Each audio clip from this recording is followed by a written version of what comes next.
mean, I could say this almost without qualification, right from the moment I arrived in the West in the early 50s until the present. Initially, there's always a sense in which, as an Arab and obviously as a Palestinian, you feel in some way criminalized or delinquent. So powerful is the definition of you as somebody who's outside the pale, I mean, whose sole sort of purpose in life is to kill Jews.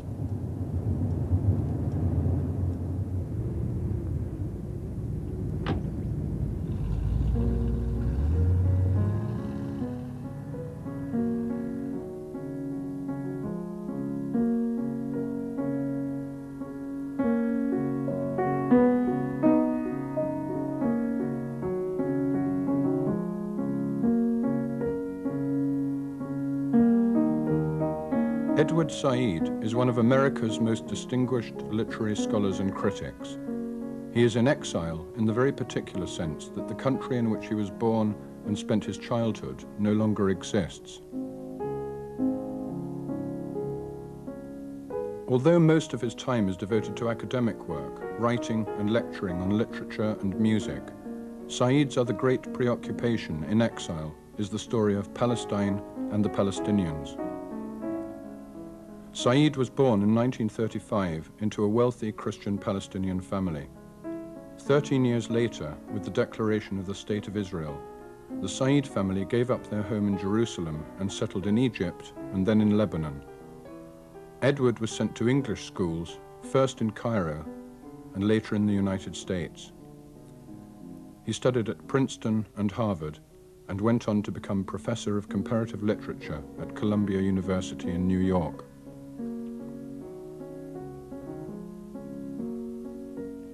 Said is a member of the Palestine National Council and a supporter of the PLO.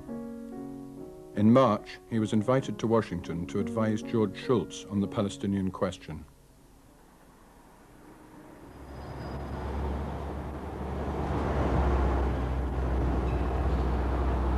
I don't have any Arab colleagues. Most of my colleagues are in fact Jews or Americans who have no connection with the Middle East. And with them, I mean, my relationships on the whole, I would say, are thoroughly normal and perfectly pleasant. I mean, I think there's a general sort of way of being in the academic world that tends to reduce conflict, so that with Jewish colleagues who may feel strongly about it, we simply never talk about it.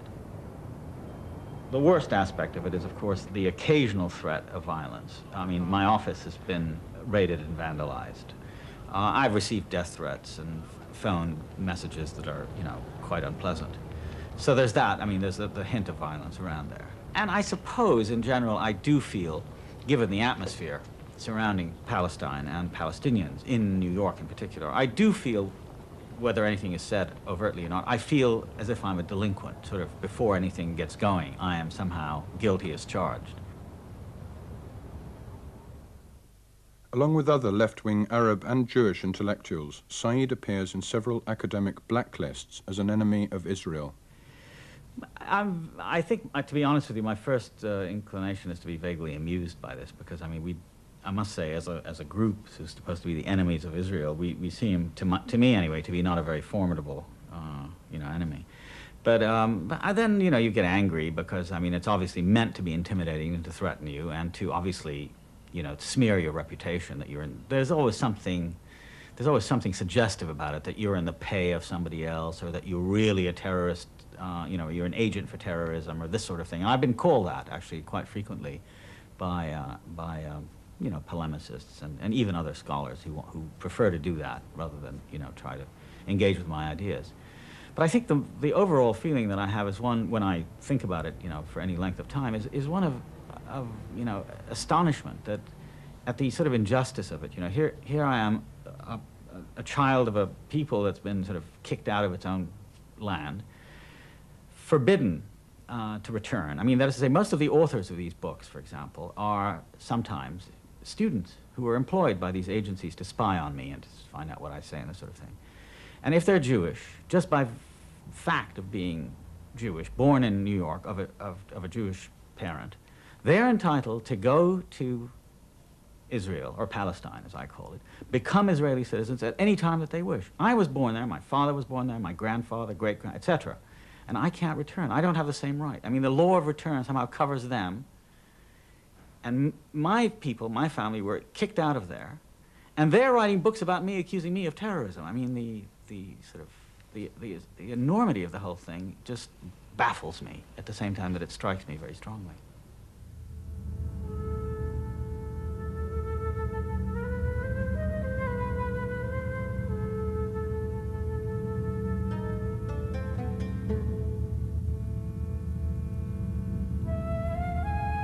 Zionist settlement in Palestine gathered momentum after World War I, but met with little serious opposition from the native population until the 1930s. From then on, the British government would find its mandate increasingly unworkable, having made conflicting promises to the Jews and to the Palestinian Arabs. In 1917, the Balfour Declaration appeared to safeguard the interests of both. Not so a memorandum written 2 years later. The four great powers are committed to Zionism, and Zionism, be it right or wrong, good or bad, is rooted in age-long traditions, in present needs, in future hopes of far profounder import than the desires and prejudices of the 700,000 Arabs who now inhabit that ancient land. My mother was born and lived in Nazareth and married my father there in 1932. My father came from Jerusalem.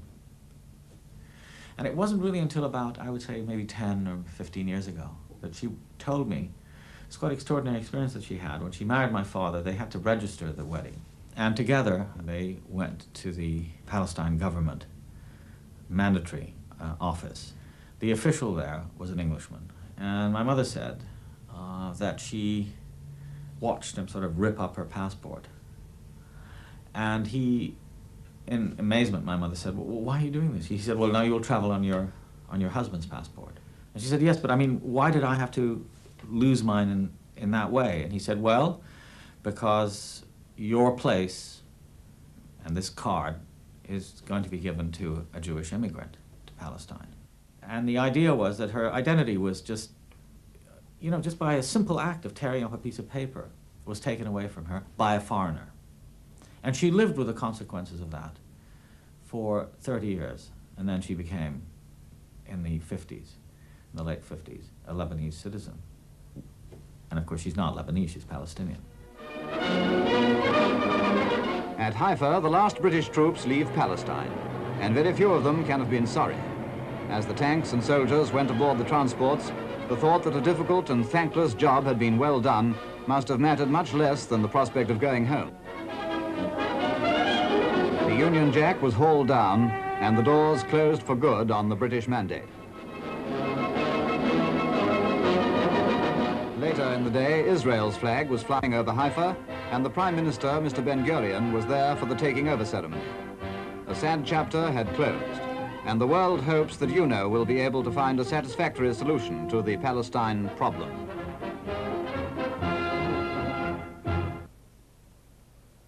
There's a place on the application that says place of birth, so I put down Jerusalem, Palestine. Then I'd get a passport back saying Jerusalem, Israel. I'd then go into the passport office and say, look, I wasn't born in Israel. I said, where were you born? Palestine. Well, Palestine doesn't exist anymore. So I say, yeah, but I was born there, and Israel didn't exist when I was born. So back and forth until finally I get a passport. It just says place of birth, Jerusalem, without any country listed. I don't think it would work for any other city, because Jerusalem is, I suppose, a rather special place.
Palestine is not an ordinary place.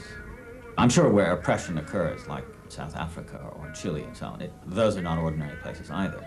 But Palestine, I think, has something more. It's the place where religions were manufactured and where all kinds of revelations are alleged to have occurred. And it has a kind of density and resonance that virtually no other place in the world has. And it's also a very small place and very crowded. And that crisscrossing, that sort of fabric of claims and counterclaims interests me a great deal. The question, I mean, the political and even philosophical question is, why is it, that visions of community in a land that is as dense as this have tended not to triumph, and what has triumphed instead is our visions of exclusivism, to say, well, it's our country and only ours, we want to push everybody out. The scene is near Jericho, one of the camps for Arab refugees. The story is one of destitution. For these people, as the result of the war in Palestine, have either fled or been expelled from their homes and their livelihood. Moreover, the Arab refugee problem is a very big one, for those in need are said to number over 500,000. But relief to be effective must be speedy. It's been very important to try to understand, for me, the tremendous appeal of Zionism to the European mind. And I would say that there are really two very powerful and compelling reasons for that appeal.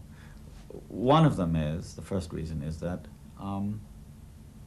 Zionism is appears to be a movement and an ideology that sort of gathered together the remnants and the kind of remains of a shattered community of people who had historically been oppressed and abused and discriminated and persecuted in the West, and gathered them together into a very powerful movement, which created a new country. It had all the elements of a kind of phoenix, rising from the ashes. And it also had the appeal of the creation of a new state, which is, I think, very central to the European consciousness.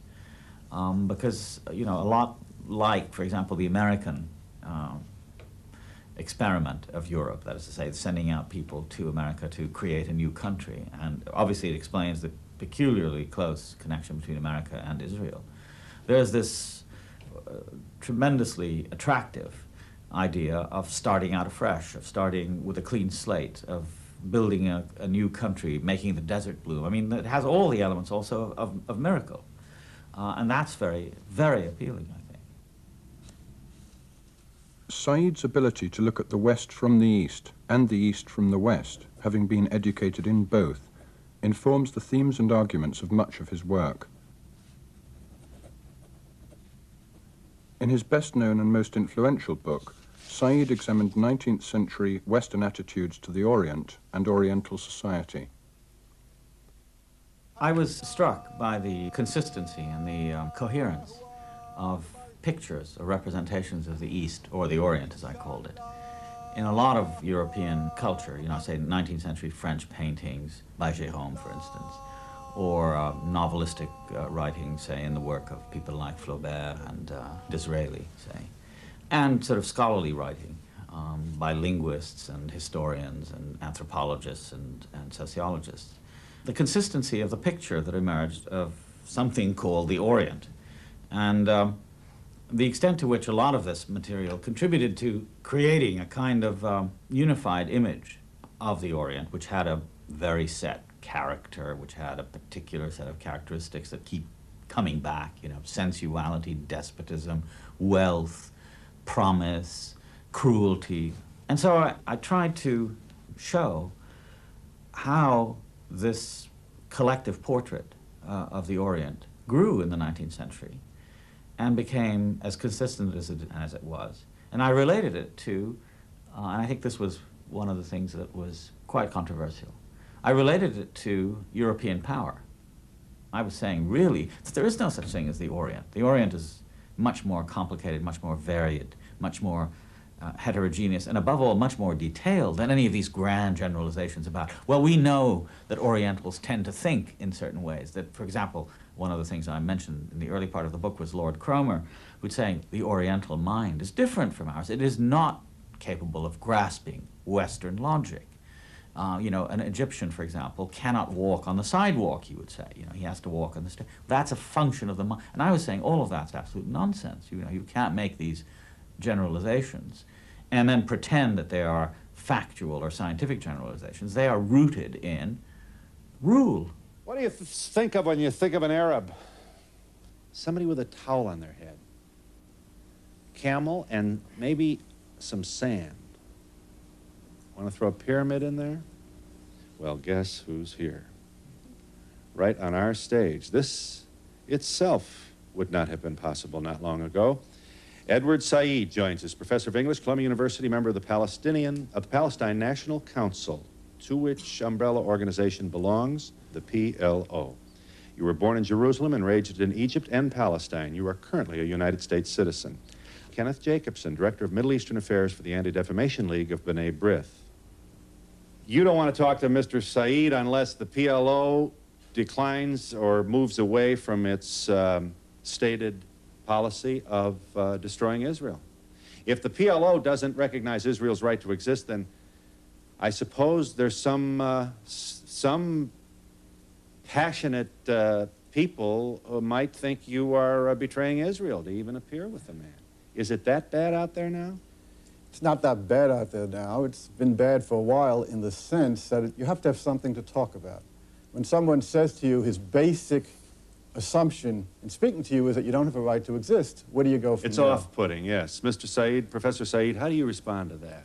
No, I think the basic thing is whether people want to talk about peace and about the real issue, which is the land, and whether it can be divided but to I think I hear him saying he might be people. willing to discuss that if the PLO would acknowledge Israel's legitimate right to exist. Well, I mean, what about the Israeli recognition of the Palestinian people as a political factor, as a community with a claim? But I won't marry you unless you love me, and I won't say unless you say it I'm first, and now we're never going to get married. No, I'm not saying that. I said, why not have a mutual recognition in which the people recognize each other? Perhaps we can do something today. We have here a wonderful opportunity. Two moderates from either side sitting I don't together, necessarily hopefully accept that talking to each definition. other. Well, I mean, he doesn't. You don't want to be called a We want moderate? to talk to each other. I'd be happy to be called a moderate, but I really question whether anyone who's supporting the PLO can be defined as moderate. Well, can I say something? Look, I We are think... not here to score points. No, We I are mean, I here- think the main We are point- here to talk about matters of life Yeah. and death, matters They of know war that. and peace. But don't Let us not squelch score the gnats. points This is in a a natural debate. expression of enthusiasm. They want to say babies, Could too. I just say Professor something? Said, Yeah, sir. look, I think the main point is, if you want to negotiate some kind of peace with justice, you cannot legislate in advance who's going to represent whom. The Israeli position and the position of the ADL is that we are not only entitled to decide what to talk about, but we're going to decide who to talk to. Now, the Palestinians have their own representatives, and they've never found, nobody has found any other representatives for the Palestinians except the PLO. Now, we don't say we will not talk to the Israeli government because they don't, I mean, after all, it was the Israeli government, that dispossessed the Palestinians, that destroyed Lebanon in 1982, killed... No, I mean... the Israeli government is not. I'm saying... Lebanon has been destroying itself since invaded for Gaza. 100 The years. same thing. Let's. No, but I mean, why but can't people certainly, pick their own why isn't it the representatives? same thing? Why just hang on one second. Why couldn't the PLO decline to talk to Israel because Ariel Sharon, a duly authorized member of the, presided over the bombing I mean, of I'm saying it's a faulty argument. Why couldn't Russia refuse to talk to us because we exactly. bombed Libya? It goes on and on. No, there's no I'm not saying this is easy, but don't we save more babies by at least getting into the same Because room? we have to talk. Get into the same room.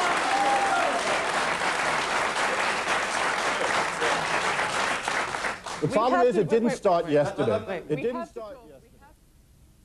I think the really dramatic change, which I again read about, was, I think, 67, the War of 67, where the entire map of the Arab world changed. And for the first time, Israel, which had been confined largely to the small boundaries of the state, had sort of overflowed into Jordan, taken the West Bank and Gaza, taken the Sinai and the Golan Heights.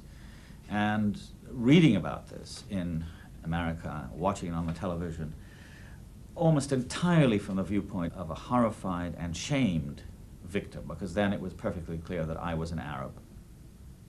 I mean, I couldn't go on simply being an undergraduate with this strange, to my American friends and colleagues, this strange cachet of being somehow from the Arab world, maybe from Egypt, that the whole idea of being an Arab and then beginning to discover that that meant being a Palestinian, that all really came to the fore in 1967.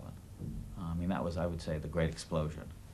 And it had a tremendous effect on my sort of psychological and even intellectual processes, because I discovered then that I had to rethink my life and my identity, even though it had been so sort of sheltered and built up in this completely artificial way.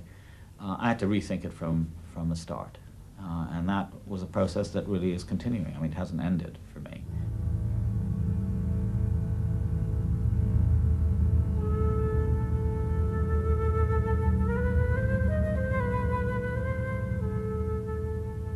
In his 1979 book, The Question of Palestine, Said quotes the Israeli general Moshe Dayan. "We came to this country, which was already populated by Arabs, and we are establishing a Hebrew, that is a Jewish state here. In considerable areas of the country, we bought the land from the Arabs. Jewish villages were built in the place of Arab villages. You don't even know the names of these Arab villages, and I don't blame you, because the geography books no longer exist. Not only do the books not exist, the Arab villages are not there either. There is not one place built in this country that did not have a former Arab population." The great problem that we face as a people is that we're being told by the Israelis that, in a certain sense, we don't really exist, that the continuity of our existence in Palestine, that our history, our identity, is sort of manageable by Israeli historians, by propagandists, by politicians, is manageable as something else. The Arabs of Judea and Samaria, Begin used to call us, two-legged beasts, terrorists, everything but not Palestinians. We were there. I mean, you can't do more than that. But it's so indecent and humiliating an exercise to have to say that we do exist. That is to say, there were villages, Palestinian villages, there were Palestinian cities, there was a Palestinian society, there were Palestinian people before 1948 who were Arab and who formed a society, underdeveloped or whatever you want to call it, but it was there, which abruptly and dramatically in the middle part of 1948 was shattered, dismantled, destroyed by the Zionists. There's also a question of how Zionism conceives Arabs, and it has become current for Arabs to call Zionism a racist ideology. Now, what, Patrick Seal, is the basis of that charge? Well, I know it's a charge which created outrage when it was first raised. I think at the UN they tried to dub Zionism as a racist thing. But you see, unfortunately, I think there is something in it. I mean, much as one hates to say so, but if you just look at some of the statements, say, of a man like Begin, I mean, he's always ranting about Jewish blood and how precious it is, with the implication, of course, that Arab blood is much less precious. And he says things like, Palestinians are animals walking on two paws. Or you remember his chief of staff at the time, Raful Eitan, talked about Palestinians being cockroaches in a bottle. Now, he talks about blood libel against the Jews, or of course his famous phrase at the time of the Sabra and Shatila massacre. He said, if Goyim kill Goyim, what concern is it of ours? Now that, it seems to me, is an absolutely racial remark. Now, of course, this is not the only basis of that evidence, and there's a great deal more, and particularly, of course, the treatment of Jews from Arab countries in Israel. And they would be the first, I think, to say that they had been treated in a racialist way. I've just been reading very interesting books. I thoroughly disagree with you. I must thoroughly disagree with you. Right.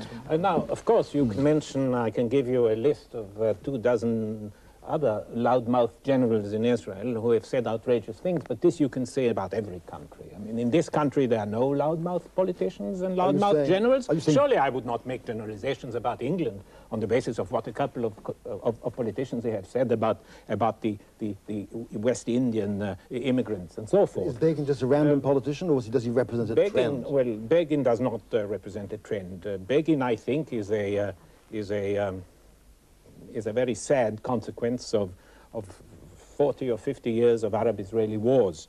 About Mr. Begin and about Mr. Raful that you had mentioned, I think I would say, by way of generalization, that the Arab extremists, who are our worst enemies, by the way, they have at least already achieved one great victory over us, in that they have succeeded to infect us, or some of us, with their brutality and their extremism.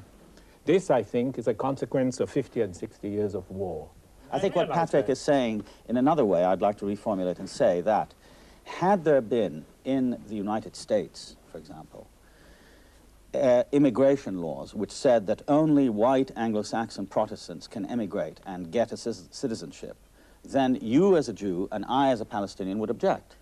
Now, the same law, in an inverse formulation of the same law, which says that only a Jew can emigrate to Israel, whereas a Palestinian who is born there and can... But please that cannot... No, don't forget the historic context. No, I'm sure, I'm not saying... This law was passed barely 5 or 6 years after the gates of Auschwitz had closed. No, I understand when that. everybody had seen that Look, the I'm not Jews were saying the there aren't only reasons people for it. who were thrown in the speak. gas chambers because they were the only people in Europe who had absolutely no control, not even the slightest measure of control over their fate. But doesn't the it... Jews convinced themselves, rightly or wrongly, that this had happened because they did not have a territory, because they did not have any power. This law was passed. Let's put this question more precisely.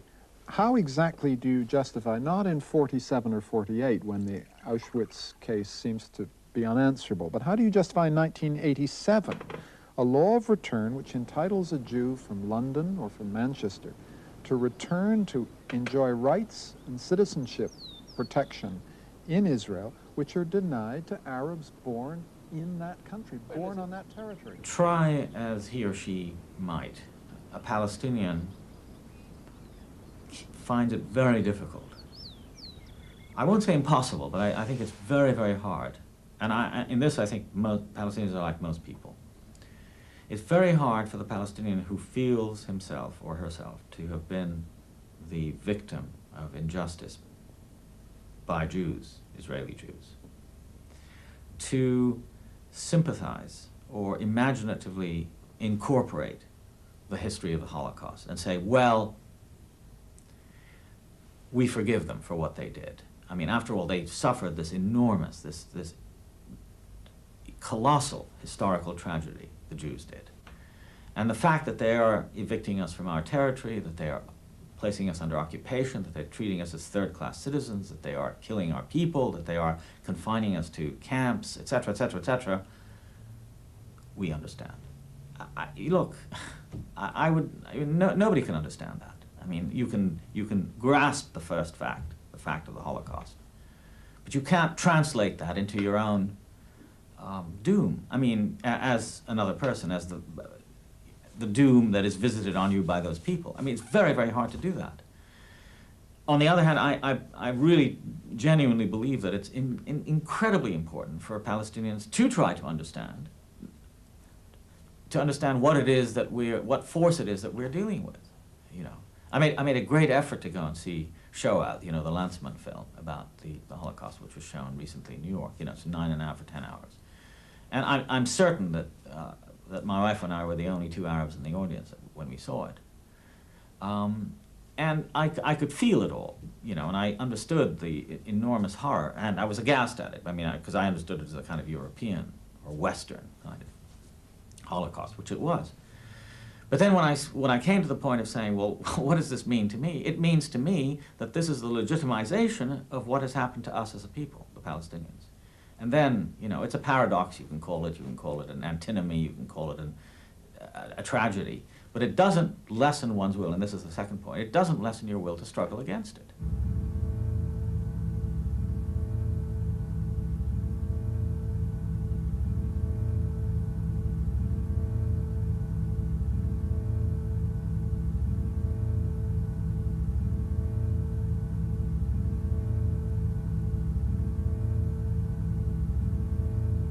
This is an example of Palestinian black humor.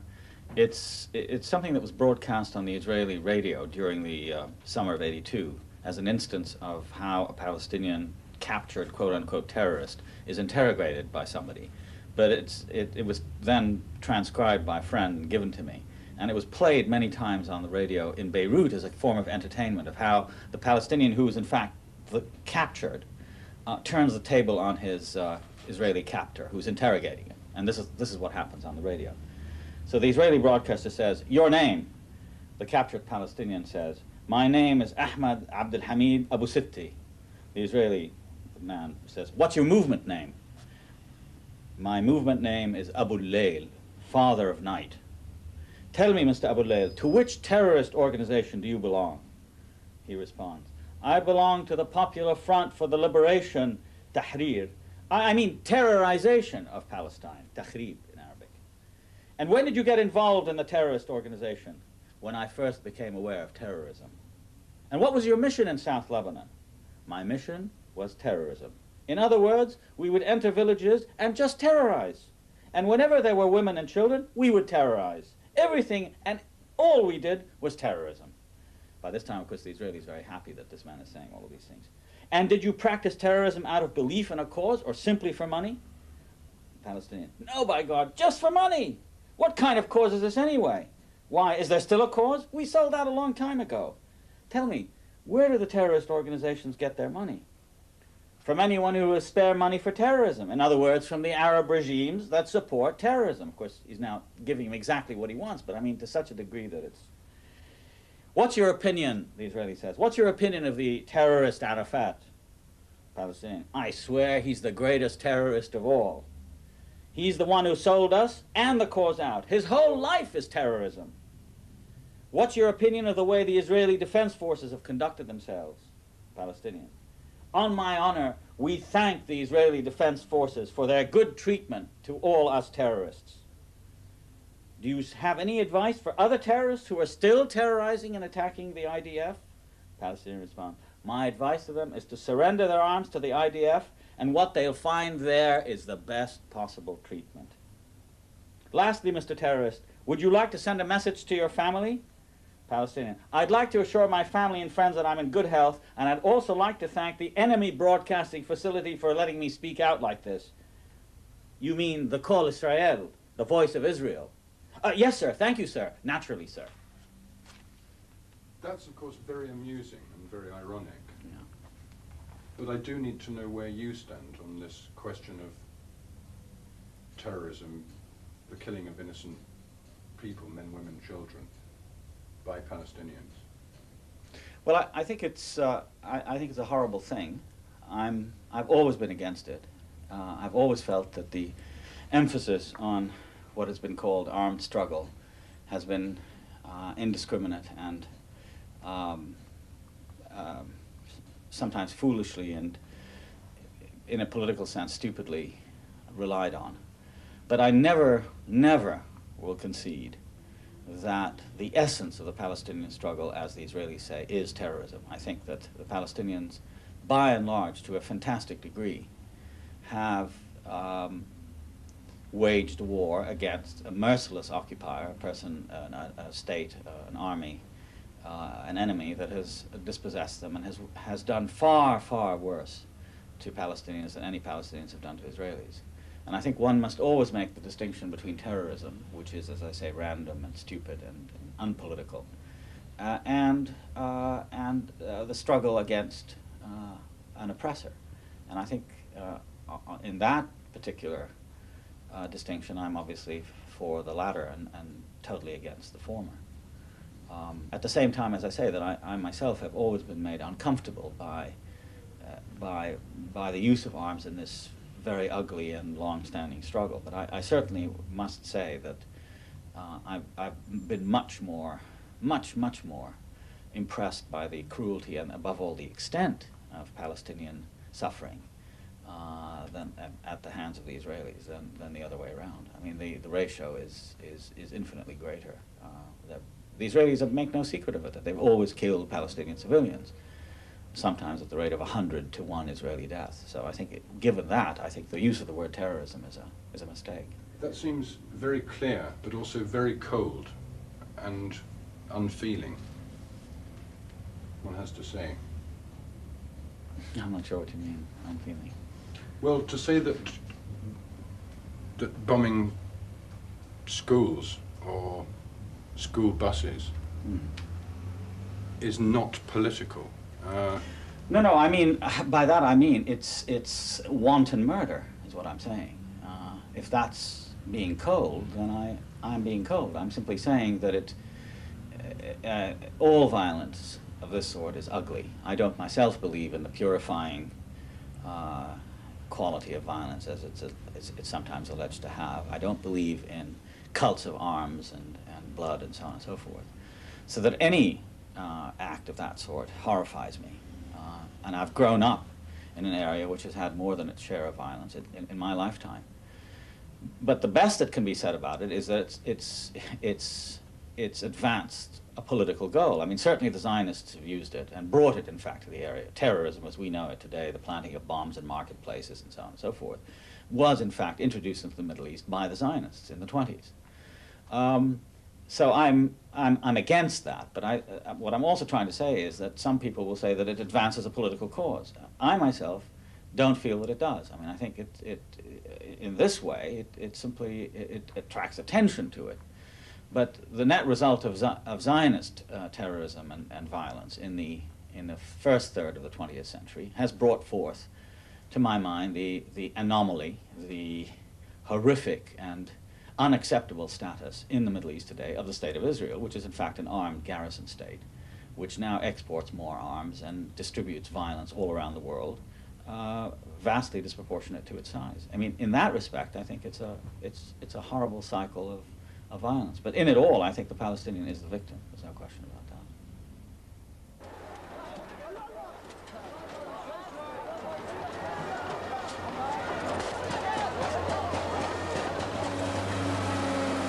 After 2 months' siege and bombardment by the Israel Defense Forces, the surviving PLO fighters left West Beirut to be dispersed in the few Arab countries still willing to receive and support them. Israel had invaded Lebanon with the aim of destroying the Palestinian state within a state which had grown up under the leadership of Yasser Arafat and the PLO. This was not a purely military matter. The PLO had established schools, hospitals, and other institutions which the Israeli government wished to see removed from Lebanon. In the latter part of August of 1982, I was in, of all places, Chicago. My family, my mother, my sisters, my wife's family, many, many friends, were all in Beirut. So the actual end of the war was symbolized by the Palestinians, the PLO fighters, leaving Beirut by sea. And it meant a number of very different things. One, obviously, was the irony of the situation in which Palestinians were put out to sea in boats. And for years, we had heard it said that we were the ones who were trying to drive the Jews into the sea. And here, before the world's eyes, could be seen the spectacle of Palestinians being sent out into the sea, further away from the land that they came from. The second significance to me, watching it again at a great distance, was that I knew instinctively that this was the end of a very important phase of Palestinian life, and that it would never be the same again. Because Beirut the Palestinian presence in Beirut from the early 70s, for about a decade, from the early 70s to the early 80s, was the first time, I would say, in our national existence when we had, in fact, constituted a kind of substitute, or ersatz, Palestine in, alas, a sovereign country, Lebanon, and had led a kind of relatively independent existence with institutions and so on. And it was the first time that we had, in fact, constructed a kind of Palestine for ourselves. But everyone knew it wasn't in Palestine, it was somewhere else. I mean, I'd say that's the quintessential Palestinian irony, that we're always doing things that we would like to have done in Palestine, but couldn't, but we're doing them somewhere else at the wrong time, and, you know, causing a lot of trouble for others. I mean, that's got to be said too. And of course, the main significance beyond those two other things, is the tremendous sadness of, you know, of an uncertainty of what is to come afterwards. Knowing, for example, that not one of the Arab countries, that Arab friends, if you like, were, with a very few, usually individual exceptions, unable to come to the aid of this quite, I thought, quite heroic small force of people who had no heavy arms to speak of, no air force, no navy, no tanks, none of that stuff, who fought off this immense Israeli concentration, usually who depended on sort of phantoms and cluster bombs and things, you know, remote control devices to kill, you know, just kill large concentrations of Palestinians.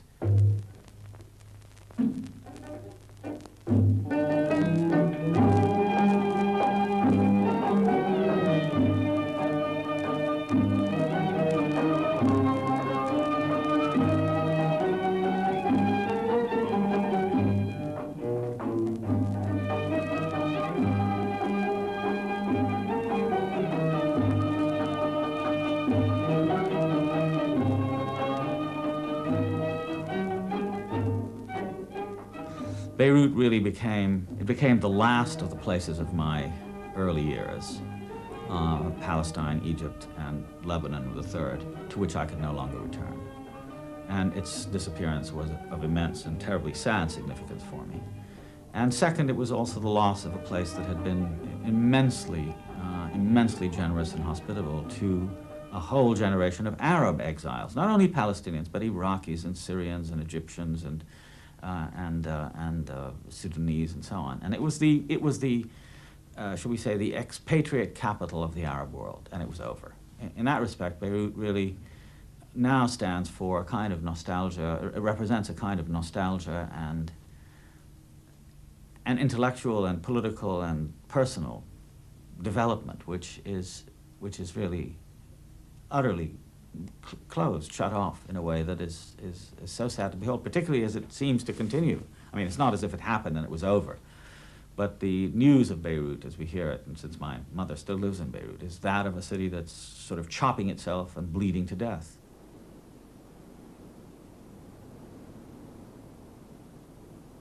The state of exile is a pretty serious and unpleasant experience. I mean, somebody's been sent away, banished, severed from his or her native place, it was traditionally considered to be one of the worst fates. I mean, you could never return to your patria, to your place of origin, to your country, and so on, your native soil.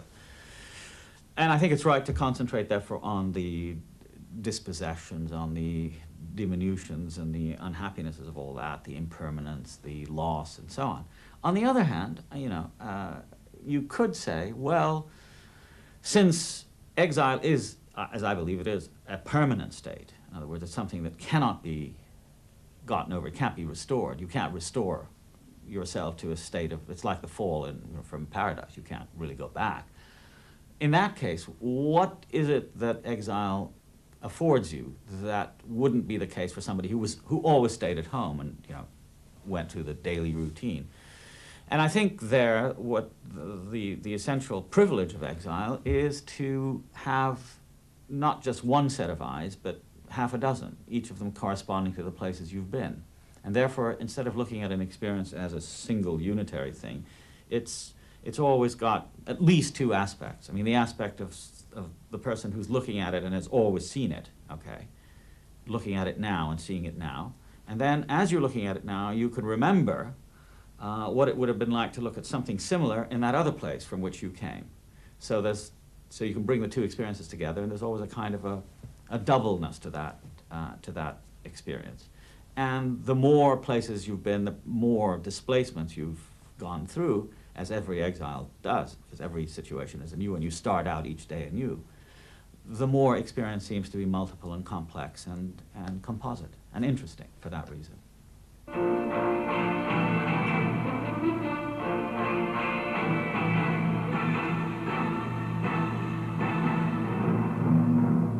Good evening.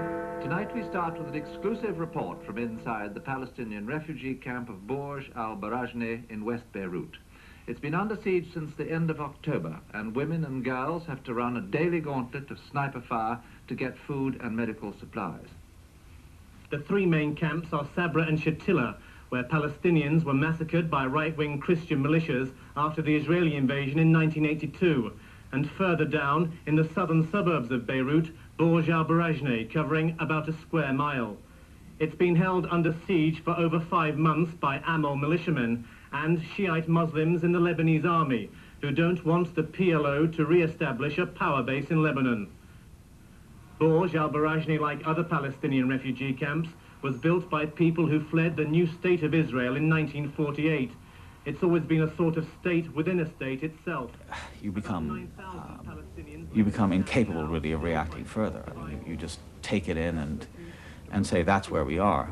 But I think it encourages in me, and I think in most Palestinians who have watched or heard about this, the will to resist further. I mean, that you know, we mustn't let this simply take place and these people be effaced. We must continue to fight and to struggle towards something that will take us out of this, and that Borj al-Barajneh and Shatila and Sabra and all the other Tel Za'atar, I mean, there's a whole string of these catastrophes in our histories, have to end up somewhere that isn't just another catastrophe. Above all else, they know the cost of food that comes from the outside cannot be counted in Lebanese pounds. It is paid for in blood, an 18-year-old victim of the death passage having paid for bread with her life. Well, I think to a large degree it is their fault. I mean, I have no doubt that it's the case that the Palestinians' fault is that they exist. And wherever they exist, whether they exist in former Palestine, now Israel, occupied territories, Jordan, Syria, Lebanon, Egypt, and elsewhere, they are a reminder, because they are extremely politically conscious. They are people who are simply not going to go back on their national demand, which is self-determination, a society in a place of their own, so that by their very existence, which is their fault, technically speaking, they are a provocation to all the societies and all the states in the region and in the world elsewhere, who have tried to eliminate them or say that these people should be settled elsewhere. They should give up on this. Now, we now have Israel, we now have Lebanon, we now have Jordan. Let's not have another state. So the stubborn resistance of the Palestinian to say, no, I'm the one who was driven off the land and dispossessed and dislocated. And just that very fact, to say that you're a Palestinian today in Lebanon or elsewhere, is really to incur the wrath of your host or whoever thinks of you as a problem. And I think it's as simple as that. This is not a war to prevent Yasser Arafat or the PLO from establishing a base. This is a war to exterminate the Palestinian national identity. It's as simple as that. On the day the talk was supposed to be of peace, the violence continued with renewed fury. The Israelis had moved hundreds of additional soldiers and policemen into sensitive areas in an attempt to keep the lid on the uprising whilst Mr. Schultz was starting his peace mission. They failed. They particularly wanted to keep Jerusalem quiet whilst Mr. Schultz was in the capital. That failed too. In this incident, border police clashed with a group of American tourists who berated them for roughing up a passing Palestinian youth. The border police, responsible for some of the worst excesses in a lengthening catalogue of Israeli brutality, displayed little regard for the tourists' protests. They gassed them. In Hebron, with feelings running high at the funeral of a man who died of asphyxiation in a cloud of gas earlier in the day, the soldiers moved in to break up the funeral procession. When gas failed to do that, live ammunition was used. And there was fresh evidence that despite assurances that they've been given orders to the contrary, Israeli forces are still meting out their own summary justice. This youth sampled it just north of Jerusalem. And outside Nablus, one of the worst cases of brutality yet witnessed. The youths had been throwing stones. They were caught. According to the soldiers' orders, they should have been arrested and detained. In fact, the soldiers spent 40 minutes systematically beating the youths until they'd broken their arms. Palestinians say this is happening with increasing frequency. What do the events of the last few months mean to you? I mean, I sense there, first of all, as one of the people in Gaza said, that fear has been forbidden. I mean, nobody seems to be afraid of armed Israelis, and the subsequent beatings and the brutality that have been on the screen has not deterred Palestinians from a rather disciplined and intelligent mass action of one sort or another. I mean, you know, throwing stones are only part of it. The other is just endlessly disrupting the occupation in one way or another, so that they never know what's coming next, and they can never sort of rest assured that they've got control of the territory. So there's that for us. For me, I mean, as a Palestinian, I mean, there's a tremendous amount of attention now focused on the Palestinians, who they are, what they're doing, etc., whereas we had always been kind of secondary and shadowy figures. We still are to a certain degree. Most people don't know who, I mean, they're faceless people. But still there's some sense in which, you know, somebody like myself is now called upon frequently to talk about this, to express, to explain, to interpret in a way that hadn't been true before. There's a kind of heroism here which has communicated itself to us all, so that everybody feels he's willing to, he or she, is willing to make sacrifices. Shortly before the uprising began, Said accepted an invitation to lecture at Birzeit University in the Israeli-occupied West Bank. I was prepared to go. We were all going. I was going with my wife and 2 children. We had reserved seats on British Airways to London and then London to Tel Aviv. And about 10 days ago, I started to get signals that I'd better not come. And then 3-4 days ago, in mid-March, I got a clipping sent to me from Davar, which is an Israeli newspaper, in which it was suggested that by the Prime Minister's office that should I appear at the airport, I would not be admitted. So in the circumstances, it seemed to me rather quixotic to try, because it would probably mean, you know, being sent back. So I just didn't. But it was a blow, because we had looked forward to it, and I had wanted my children, who have never been there, to see it. I particularly wanted my son, who is named after my father, to go to the school where I and my father both went, St. George's, and see his grandfather's name on the first 11 for cricket and football, you know, in 1906 or whatever it was. But it didn't work out. Maybe we'll go at some later date, but it doesn't look too probable now.